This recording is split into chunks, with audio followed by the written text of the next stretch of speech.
magazines, publications, news websites are looking for good stories. That's what they're looking for. Obviously, in our case, we're looking for great brands that have a great story and are doing something good. So let me give you an example. Press release, skincare brand launches. That's version 1. Version 2 is skincare brand launches that plants 10 trees every time you buy a bottle. Version 3, skincare brand launches a compostable bottle, no chemicals. So we start, what you see now, you're starting to see someone has come up with something really innovative, really interesting that grabs people's attention. Now, not only do you need that anyway to succeed in the retail space because it's massively competitive, but if you want to get news attention, especially if you're dealing with mainstream media, then having a real big grabber is the way to do it. So that applies to us. You know, we get so much stuff coming to our inbox all the time. And yes, we do turn people away. We do say, no, thank you. Thanks very much, but this is not for us. And the reason why is because often either they have approached us with the wrong type of brand, or they've approached us in a completely wrong way. Now, one thing I will say is it doesn't actually matter how you do it. It doesn't matter whether you connect to me on LinkedIn and send me a LinkedIn message, whether you DM us on Instagram, whether you contact us for our contact form, email me personally, tweet us. Like, the method of communication itself is the least most important thing about this whole process. The most important thing is making sure that whatever it is you do send and however you send it is something that bites through, cuts through the noise.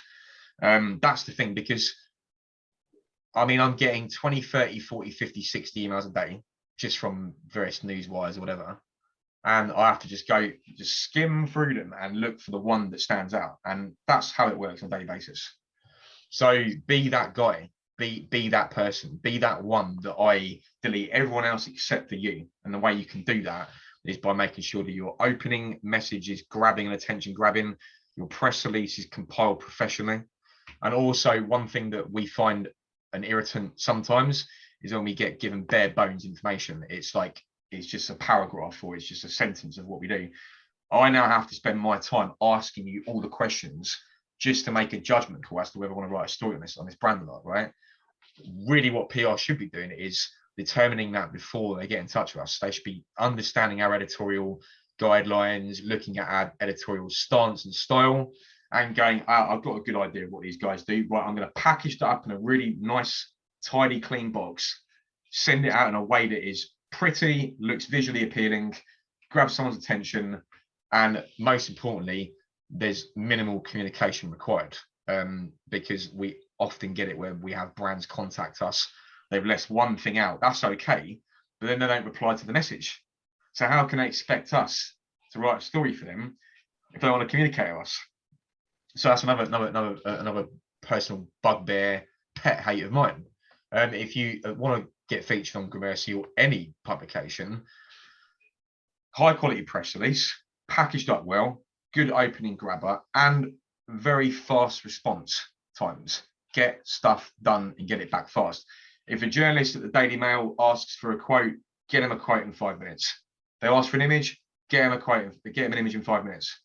If you don't do that, you're burning that bridge. And the thing is, publishers get so much stuff every single day.